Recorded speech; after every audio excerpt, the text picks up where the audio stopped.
नमस्कार। नमस्ते। मैं कोर्स 9 में हम लोगों को मेजर्स ऑफ सेंट्रल टेंडेंसी पढ़ना है। मेजर्स ऑफ सेंट्रल टेंडेंसी में केंद्रीय प्रवृत्ति की माप। केंद्रीय प्रवृत्ति की माप क्या है? केंद्रीय प्रवृत्ति की माप मापने की जो विधि है, ये सांख्यिकी का उपयोग किया जाता है, औसत ज्ञात करने में किया जाता है। औसत ज्ञात करने में सांख्यिकी का उपयोग किया जाता है। इसके लिए माध्य, माध्यिका, बहुलक का प्रयोग किया जाता है। माध्य औसत होता है। माध्य से माध्य निकालने के अनेक तरीके हैं। मध्य जैसे किसी बीच का मध्य बिंदु जो पूरे समग्रता को, पूरे समूचे को, समग्रता को प्रकट करता है, उसे माध्य कहते हैं। उस माध्य के आधार पर ही व्यक्ति निष्कर्ष पर पहुंचता है और उस निष्कर्ष के आधार पर आगे अवलोकन, परीक्षण इत्यादि किया जाता है। हम देखते हैं कि अगर किसी कक्षा में टीचर जाते हैं तो सभी बच्चों से बारी बारी से अपने प्रश्न का उत्तर पूछ पाना उनके लिए संभव नहीं होता है। तो कि प्रत्येक रो या किसी रो से किसी बच्चे को खड़ा कर लिया और उससे जो जवाब आया उस जवाब के आधार पर निष्कर्ष निकालते हैं। तो औसत। तो केंद्रीय प्रवृत्ति की माप में हम आज माध्य की चर्चा करते हैं। माध्य की चर्चा जैसे 1 2 3 4 5 हम लोगों को इस 5 अंक का माध्य ज्ञात करना है। 1 2 3 4 5 इस 5 अंक का माध्य ज्ञात करना है। तो ऊपर से 2 हटा दें तो 1 2, नीचे से हटा दें तो 4 5, बीच का माध्य क्या हो गया? 3। तो इस तरह इसका माध्य हो गया 3 माध्य हो गया। जिस प्रकार किसी समूह या समुदाय का मुखिया उस समूह या समुदाय का प्रतिनिधित्व करता है, बताया ही कि मध्य बिंदु जो समग्रता को व्यक्त करता है। जिस प्रकार किसी समूह या समुदाय का मुखिया उस समूह या समुदाय का प्रतिनिधित्व करता है, ठीक उसी प्रकार के केंद्रीय वर्तिमान भी संपूर्ण समूह या प्राप्तांकों का प्रतिनिधित्व करता है। क्लियर? आज हम लोग आप लोगों को कोर्स 9 में बीएड सेकेंड ईयर में केंद्रीय प्रवृत्ति की माप पढ़ना है। केंद्रीय प्रवृत्ति की माप जानने से पहले इसका परिचय जान लेना आवश्यक है कि केंद्रीय प्रवृत्ति है क्या। केंद्रीय प्रवृत्ति है क्या? जिस प्रकार किसी समूह या समुदाय का मुखिया उस समूह या समुदाय का प्रतिनिधित्व करता है, ठीक उसी प्रकार से केंद्रीय वर्तिमान भी संपूर्ण समूह या प्राप्तांकों का प्रतिनिधित्व करता है। इस मान को देखकर हम इस निष्कर्ष पर उस समूह विशेष के बारे में संपूर्ण एवं महत्वपूर्ण जानकारी प्राप्त कर सकते हैं। जिस प्रकार किसी समूह या समुदाय का मुखिया उस समूह या समुदाय का प्रतिनिधित्व करता है, ठीक उसी प्रकार से केंद्रीय वर्तिमान भी संपूर्ण समूह या समुदाय का प्रतिनिधित्व करता है या केंद्रीय संपूर्ण समूह या प्राप्तांकों का प्रतिनिधित्व करता है। इस मान को देखकर हम इस समूह विशेष के बारे में संपूर्ण एवं महत्वपूर्ण जानकारी प्राप्त कर सकते हैं। किसी समूह की केंद्रीय प्रवृत्ति को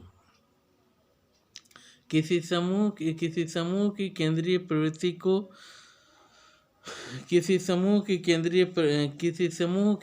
प्रवृत्ति को संक्षेप में प्रकट करने के लिए जिन प्रकार के मानों का प्रयोग किया जाता है, जिस प्रकार के मापों का प्रयोग किया जाता है, उसे ही केंद्रीय वर्ती की माप कहते हैं। ठीक है? किसी समूह की केंद्रीय प्रवृत्ति को व्यक्त करने के लिए जिस मानों का प्रयोग किया जाता है, जिस मापों का प्रयोग किया जाता है, उसे केंद्रीय प्रवृत्ति की माप कहा जाता है। इसका महत्व की चर्चा करते हैं। इम्पोर्टेंस क्या है? केंद्रीय प्रवृत्ति के महत्व का क्या महत्व है? केंद्रीय प्रवृत्ति की महत्व जब केंद्रीय प्रवृत्ति के महत्व की चर्चा करेंगे तो पहला इसका महत्व है कि किसी समूह की संपूर्ण योग्यता को संक्षिप्त में जानने के लिए यह सबसे अच्छी विधि है। किसी समूह को जानने के लिए समझ में जानने के लिए बहुत ही महत्वपूर्ण विधि है। घर में देखते होंगे आप लोग घर में देखते हैं कि घर में चावल पका रहे हैं, घर में चावल पका रहे हैं। चावल पकाते समय जब कुछ देर के बाद जब चावल पानी में खौलने लगता है तो महिलाएं या कोई भी जो चावल बना रहे होते हैं उसमें से 2 दाना निकाल कर 2-4 दाना निकाल कर अपनी उंगली में रखते हैं और ये ध्यान देते हैं कि वो पका है या नहीं पका है। उसको दबाने के बाद इस निष्कर्ष पर पहुँचते हैं कि पका है कि नहीं पका है। अगर पक गया है तो फिर उसको बंद कर देते हैं, उतार देते हैं और वो समझ लिया जाता है कि वो भोजन के लिए तैयार है। अगर वो नहीं पका है तो फिर उसको पकाते हैं। तो इस तरह किसी समूह की संपूर्ण योग्यता को संक्षिप्त में जानने के लिए केंद्रीय प्रवृत्ति का महत्व व्यक्त किया जाता है।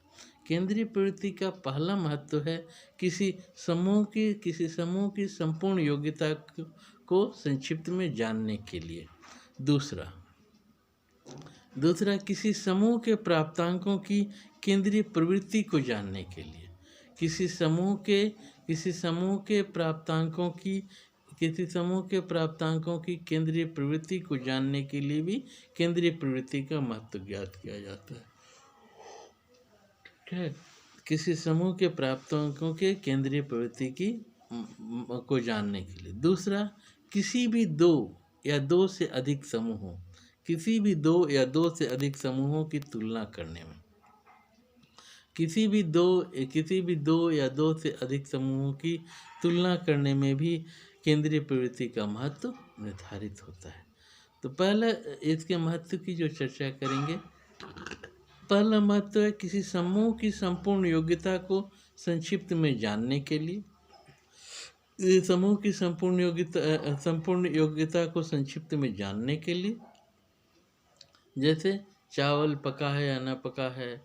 खीर भी बनाते हैं तो खीर बनाते समय हम 2-4 दाना निकाल कर देख लेते हैं कि खीर पका है या नहीं पका है। उसी के आधार पर निष्कर्ष पर पहुंचते हैं कि वो खाने के लिए तैयार हैं, खाने के लिए वो खाद्य वस्तु तैयार हुई है अथवा नहीं। इसका भी मूल्यांकन हम करते हैं। चावल बनाते समय भात तैयार हुआ है नहीं, 2-4 दाना निकाल कर हम इस निष्कर्ष पर पहुंचते हैं कि वो तैयार है अथवा नहीं। इस तरह किसी समूह की संपूर्ण योग्यता को संक्षिप्त में जानने के लिए यह आवश्यक है कि केंद्रीय प्रवृत्ति ज्ञात की जाए। तो केंद्रीय प्रवृत्ति के महत्व की जब चर्चा करेंगे तो पहला इसका महत्व है किसी समूह की संपूर्ण योग्यता को संक्षिप्त में जानने के लिए।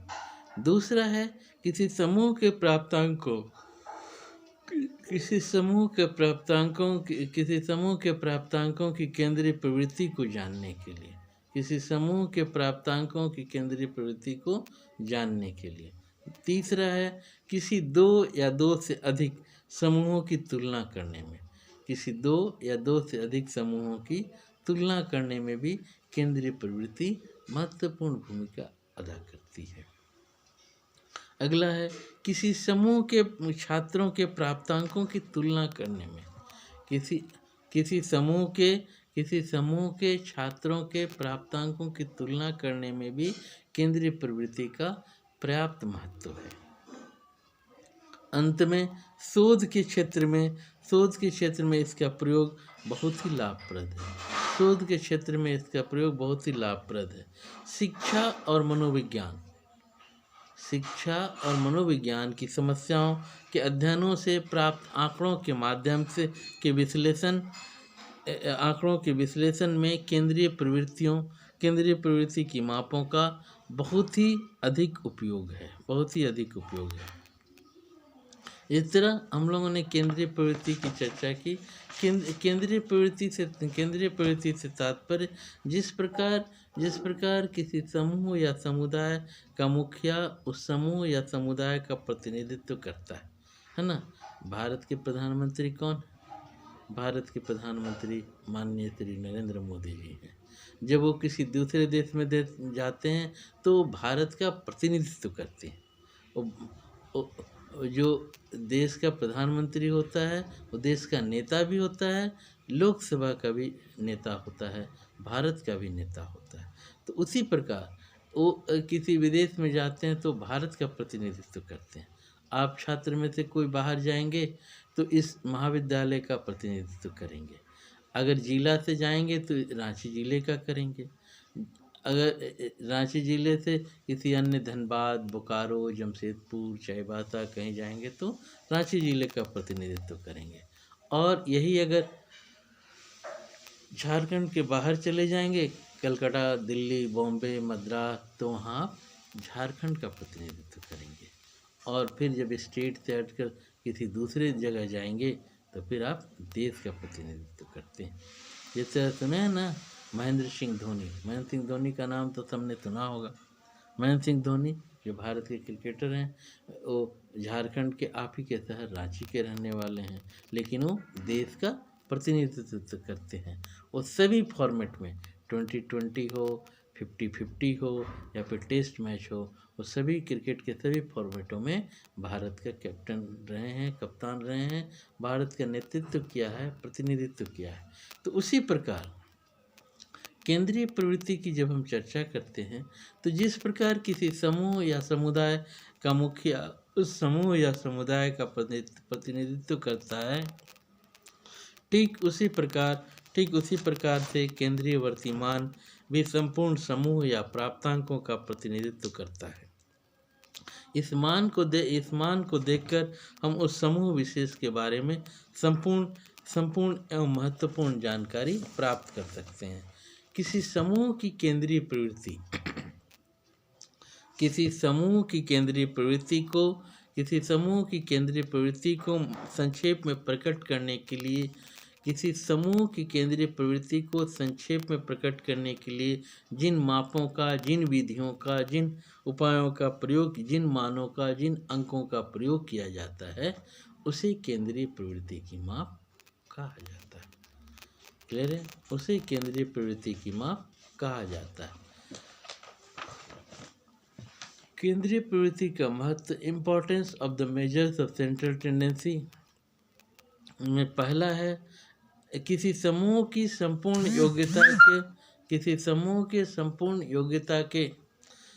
योग्यता को संक्षिप्त में जानने के लिए आवश्यक है।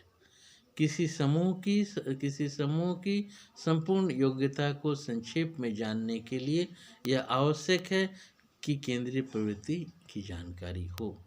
तो इस तरह केंद्रीय प्रवृत्ति का जो पहला महत्व और महत्वपूर्ण महत्व है, सर्वप्रथम महत्व है, वह है किसी समूह की संपूर्ण योग्यता को संक्षिप्त में जानने के लिए यह आवश्यक है। दूसरा महत्व है किसी समूह के प्राप्तांकों की केंद्रीय प्रवृत्तियों को जानने के लिए। किसी समूह के प्राप्तांकों की केंद्रीय प्रवृत्तियों को जानने के लिए। और तीसरा चर्चा करेंगे तो किसी दो या दो से अधिक समूहों की तुलना करने में। और अगला है किसी समूह के छात्रों के प्राप्तांकों की तुलना में। छात्रों के प्राप्तांकों की तुलना करने में भी केंद्रीय प्रवृत्ति का उपयोग किया जाता है। किसी समूह के छात्रों के प्राप्तांकों की तुलना में भी केंद्रीय मानों का महत्व है। अगला है शोध के क्षेत्र में इसका प्रयोग बहुत ही लाभप्रद होता है। जब जो अन्वेषण करता है, शोध के जो छात्र रहते हैं, इसका उपयोग करते हैं। केंद्रीय प्रवृत्ति के आधार पर ही निष्कर्ष निकाला जाता है, पूर्वानुमान लगाया जाता है। मौसम वैज्ञानिक, भौतिकीवेत्ता मौसम जानकारी की पता लगाते हैं, इस वर्ष वर्षा होगी, फसल कैसा रहेगा, फसलों का उत्पादन कैसा होगा, इन सब की जानकारी इसके द्वारा होती है।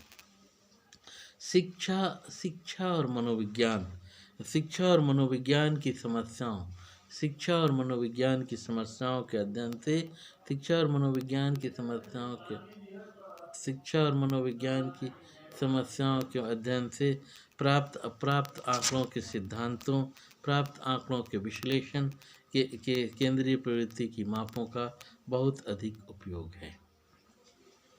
शिक्षा और मनोविज्ञान की समस्याओं के अध्ययन से प्राप्त आंकड़ों को संक्षेप में केंद्रीय प्रवृत्ति की मापों का बहुत ही अधिक उपयोग है। मध्यमान की चर्चा हम करते हैं। मध्यमान किसे कहते हैं? मध्यमान को अंकगणितीय औसत या अरिथमेटिक एवरेज भी कहा जाता है। मैंने चर्चा की ना, अगर हमको मध्यमान निकालना है 1 2 3 4 5, इसका मध्यमान हमें ज्ञात करना है। इसका तरीका है, या तो इन सबको जोड़ दें 1 + 2 + 3 + 4 + 5 डिवाइडेड बाई 5। हम इन सबको जोड़ते हैं तो 1 + 2 3, 3 + 3 6, 6 + 4 10, 10 + 5 15, 15 डिवाइडेड बाई 5।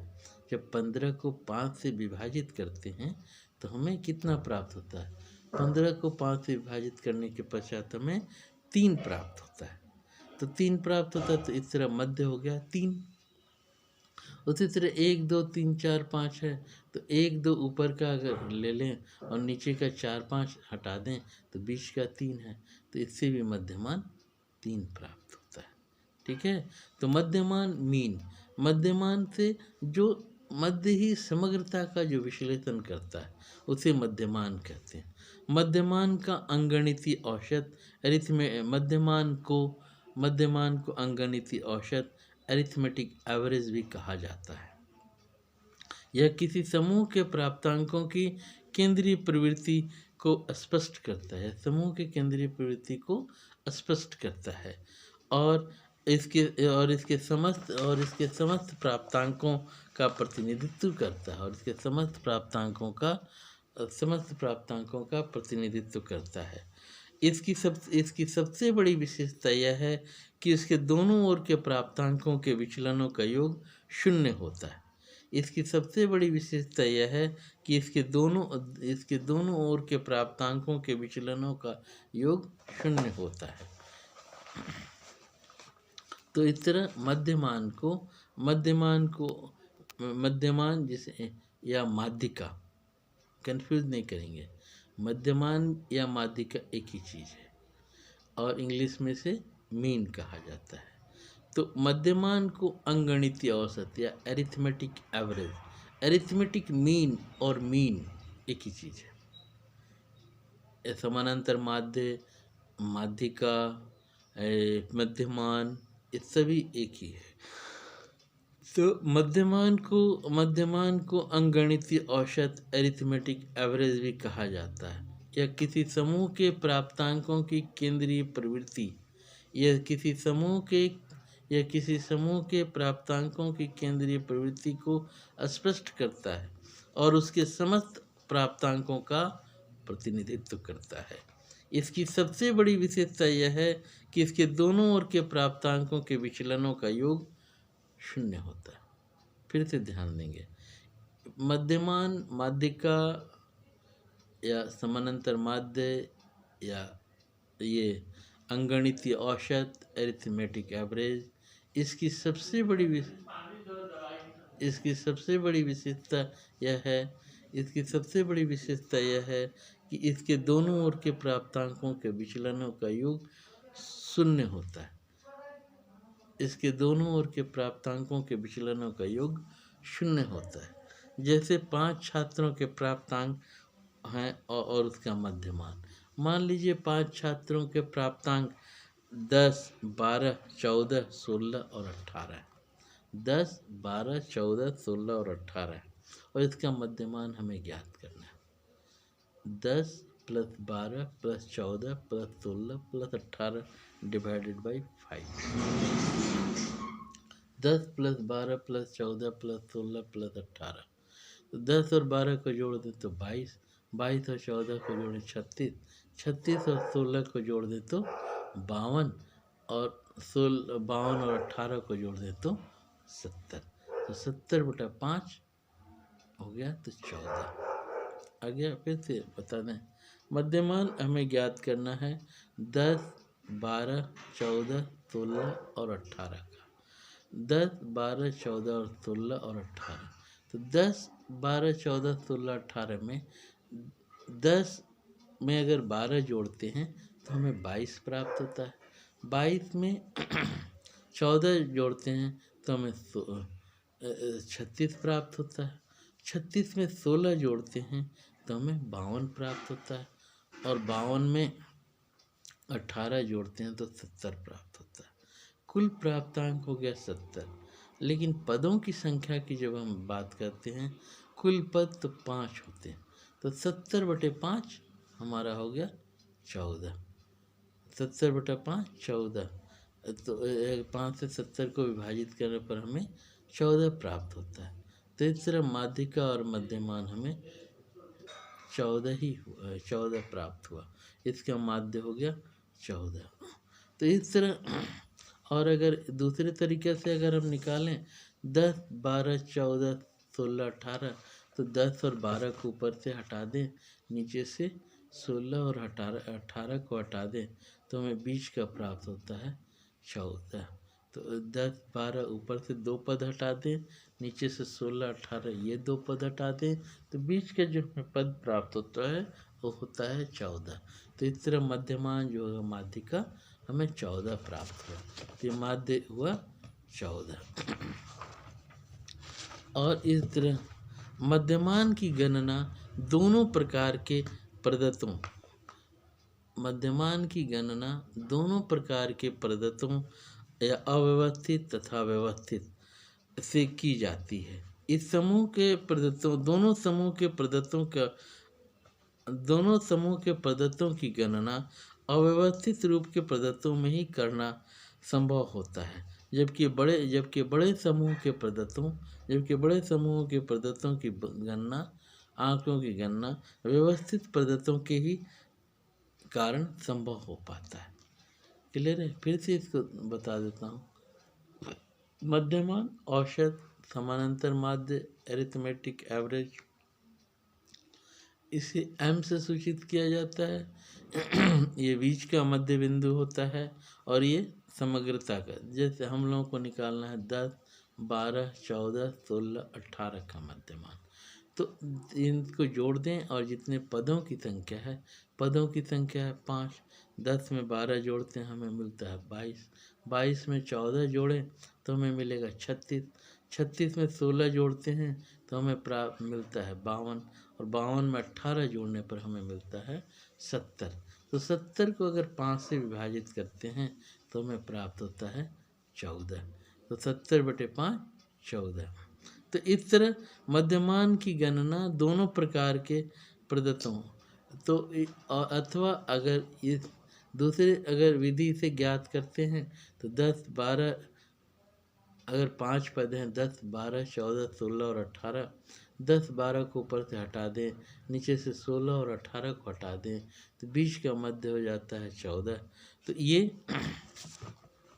मध्य 14, तो मध्यमान इस तरह से 14 हो गया। तो मध्यमान की गणना इनके विचलनों का मध्यमान की गणना की सबसे महत्वपूर्ण विशेषता यह है कि इसका जो विचलन होता है वह शून्य होता है। मध्यमान की गणना दोनों प्रकार के प्रदत्तों अव्यवस्थित तथा व्यवस्थित से की जाती है। मध्यमान की गणना दोनों ही अव्यवस्थित भी हो या व्यवस्थित हो, डिस्क्रीट सीरीज हो या कंटिन्यूअस सीरीज हो, दोनों प्रकारों से की जाती है। और छोटे समूहों के प्रदत्तों की गणना अव्यवस्थित रूप से प्रदत्तों में ही करना संभव होता है, जबकि बड़े समूहों की गणना के लिए व्यवस्थित प्रदत्तों से ही करना संभव होता है। पहला, अव्यवस्थित प्रदत्तों में मध्यमान की गणना, calculation of mean from ungrouped data. हम लोगों को ये सिलेबस में पढ़ना है कोर्स 9 में कि मीन ज्ञात करने में, माध्य ज्ञात करने में अव्यवस्थित प्रदत्तों के मध्यमान की गणना किस प्रकार की जाए? Calculation of mean from ungrouped data. अव्यवस्थित प्रदत्त दो प्रकार के होते हैं। पहला, जब आंकड़ों की पुनरावृत्ति नहीं हो, मतलब जब data not repeated, when data not repeated, जब आंकड़ों की पुनरावृत्ति नहीं हो। इस विधि में प्रदत्तों का योग करके प्रदत्तों की संख्या से भाग दिया जाता है। यहाँ प्रदत्त से तात्पर्य आंकड़ों से है। इस विधि में आंकड़ों का योग प्रदत्तों का योग करके प्रदत्तों की संख्या से भाग दिया जाता है। जो मान ज्ञात होता है, जो मान प्राप्त होता है, उससे मध्यमान कहा जाता है। सूत्र, इसका फॉर्मूला है m equal to summation x by n। Summation x कहेंगे या सिग्मा x भी कहते हैं। समेशन x बाई n या सिग्मा x बाई n, या इक्वल टू पदों का योग बटा पदों की संख्या। माध्य बराबर पदों का योग बटा पदों की संख्या। m equal to summation x by n, जहाँ m इक्वल टू मध्यमान या माध्यिका या समानांतर माध्य या अरिथमेटिक एवरेज, और समेशन x इक्वल टू पदों का योग और n इक्वल टू पदों की संख्या, number of items, number of observations. ठीक है। एक अगर हम उदाहरण के तौर पर अगर देखें, अगर हमें क्वेश्चन हो 9, 10, 12, 15, 18, 24, 26, 8, 28, 30, इनका हमको मध्यमान ज्ञात करना है। फिर से मैं बता देता हूँ। ये प्राप्तांक इस प्रकार हैं जिनका हमें माध्य ज्ञात करना है।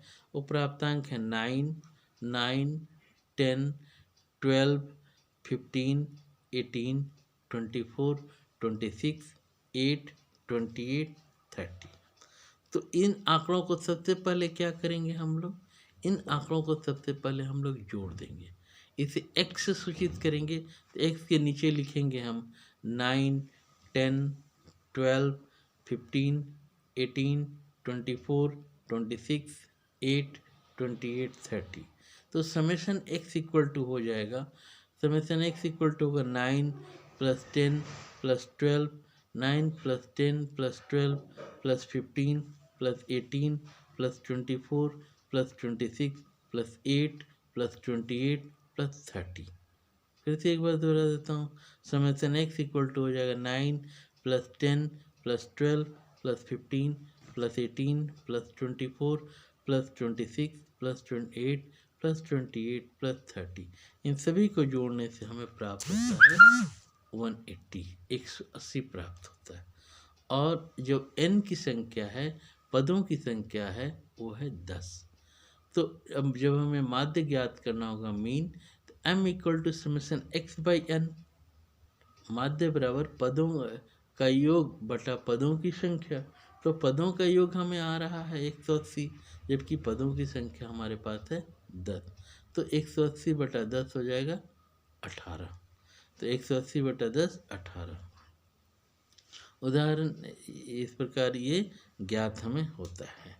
इसी प्रकार अगर हम अन्य उदाहरण करें, एक समूह के छात्रों के एक मनोवैज्ञानिक परीक्षा में निम्न प्राप्तांक प्राप्त होते हैं, जैसे 40, 75, 48, 66, 49, 52, 64, 79, 78, 72, 75। ये प्राप्तांक प्राप्त हुए। फिर से मैं इन्हें दोहरा देता हूँ। एक समूह के छात्रों के एक मनोवैज्ञानिक परीक्षण में निम्न प्राप्तांक प्राप्त हुए। इन प्राप्तांकों का मध्यमान ज्ञात कीजिए। इन प्राप्तांकों का मध्यमान, समानांतर माध्य, अरिथमेटिक एवरेज, ये इसका ज्ञात कीजिए। ये है 40, 70, 40, 75, 40, 75, 48, 66, 49, 52, 64, 79, 72, 55। तो प्रश्न के अनुसार और पहले विधि के अनुसार हम इनको जोड़ देते हैं। पहले समेसन एक्स ज्ञात करते हैं। तो समेसन एक्स ज्ञात करने के लिए क्या किया जाता है? समेसन एक्स ज्ञात करने के लिए 40 plus 76 plus 48, 40 plus 76 plus 48 plus 66 plus 49 plus 52 plus 64 plus 79 plus 72 plus 55। फिर से एक बार बता देता हूँ। समेसन एक्स, जो ऊपर जो पदों की संख्या, पद जो दिए गए हैं एक्स, उन सबको का योग कर देते हैं। उन सब का योग क्या है? तो समेसन एक्स बराबर हो जाएगा 40 plus 75 plus 48 plus 66 plus 49 plus 17 plus 52 plus 64 plus 79 plus 72 plus 55। इन सब को जोड़ने के पश्चात हमें प्राप्त होता है 600। तो समेसन एक्स बराबर 600। तो समेसन एक्स इक्वल टू 600 और जो पदों की संख्या है वो है 10, n बराबर 10। तो मध्यमान m इक्वल टू हो गया समेसन एक्स बाई एन।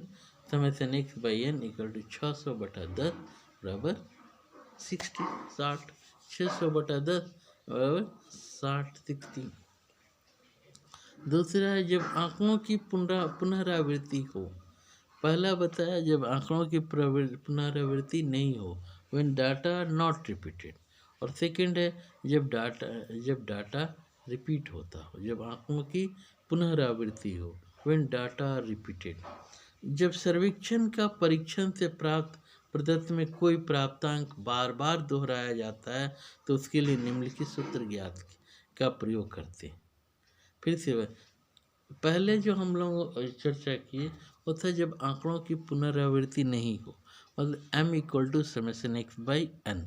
और दूसरा है जब आंकड़ों की पुनरावृत्ति हो, तो जब आंकड़ों की पुनरावृत्ति हो व्हेन डाटा रिपीटेड, तब जो माध्य का फॉर्मूला होगा m equal to summation F x by N, जहाँ m इक्वल टू मध्यमान मीन, समेसन इक्वल टू योग जो पहले भी था, f आवृत्ति फ्रीक्वेंसी जिसे कहते हैं, फ्रीक्वेंसी या बारंबारता, है ना, यह। और n इक्वल टू आवृत्तियों का योग, ठीक है।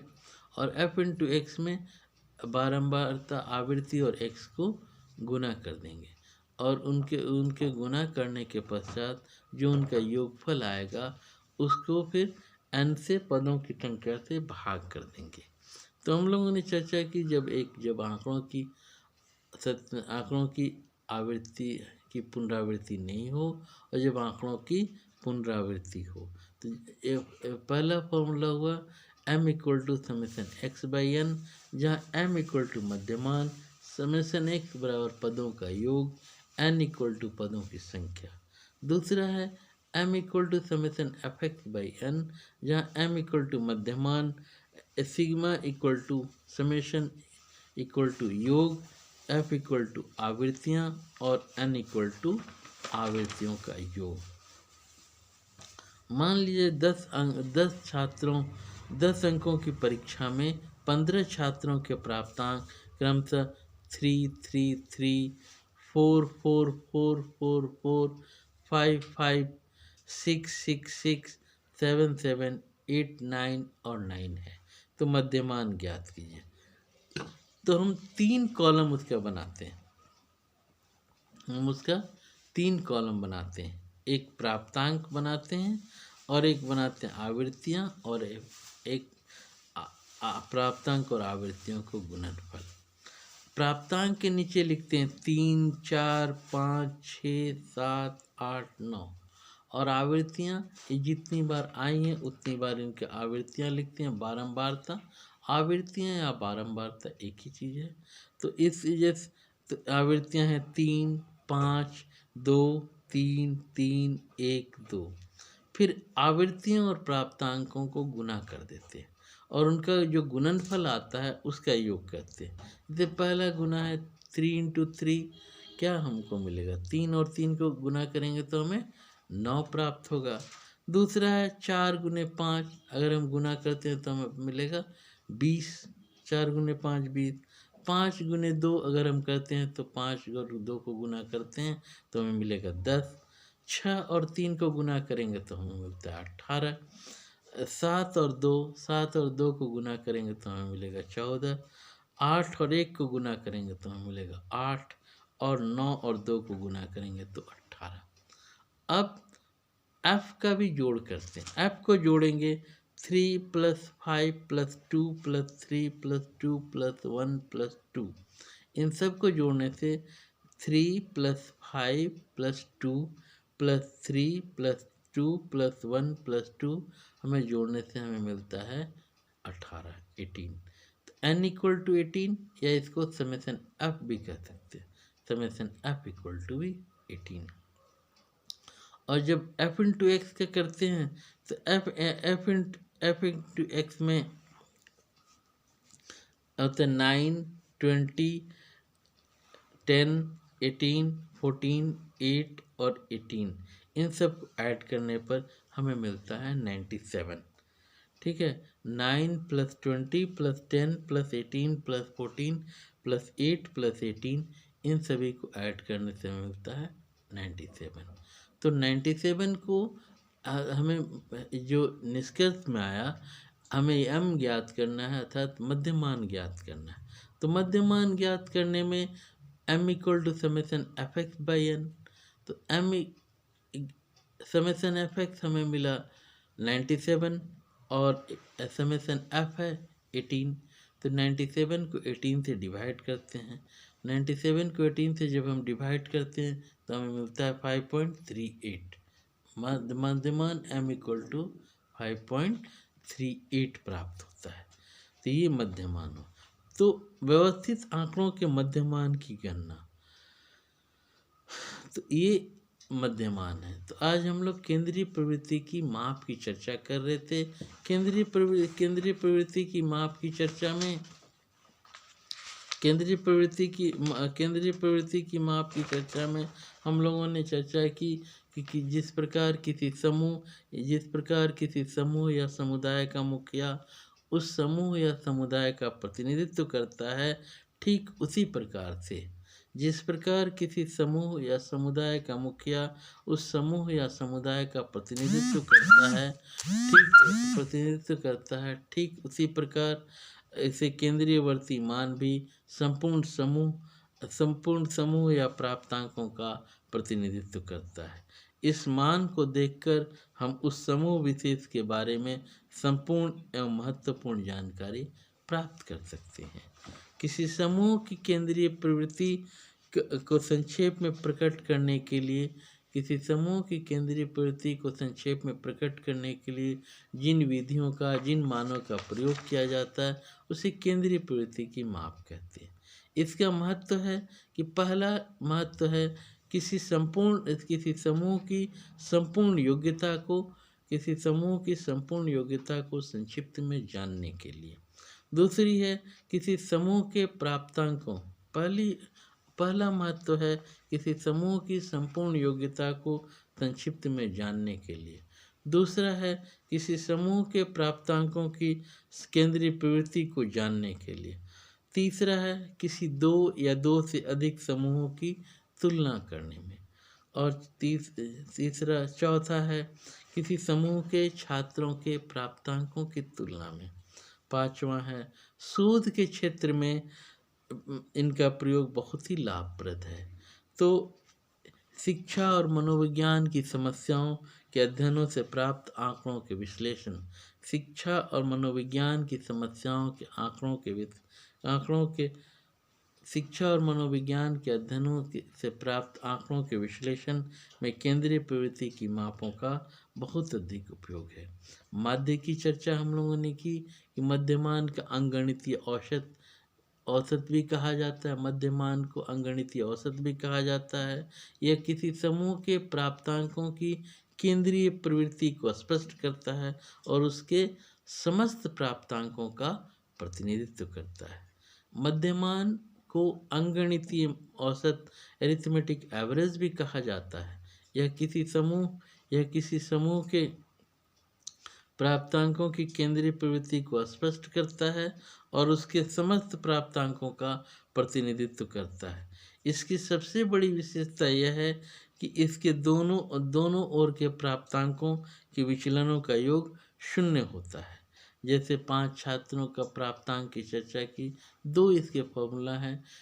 m equal to summation x by n जब आंकड़ों की पुनरावृत्ति नहीं हो, और जब आंकड़ों की पुनरावृत्ति हो तो m equal to summation F x by n, है ना। f जो आवृत्ति या बारंबारता होती है, और n इक्वल टू प्रवृत्ति की संख्या।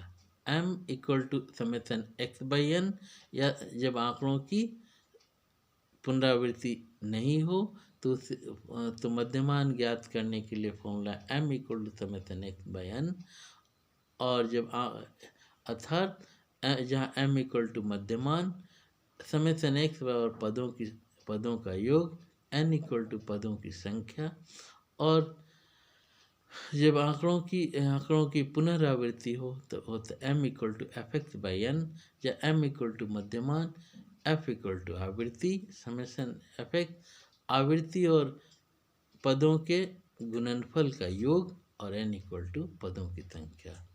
धन्यवाद। Have a nice day.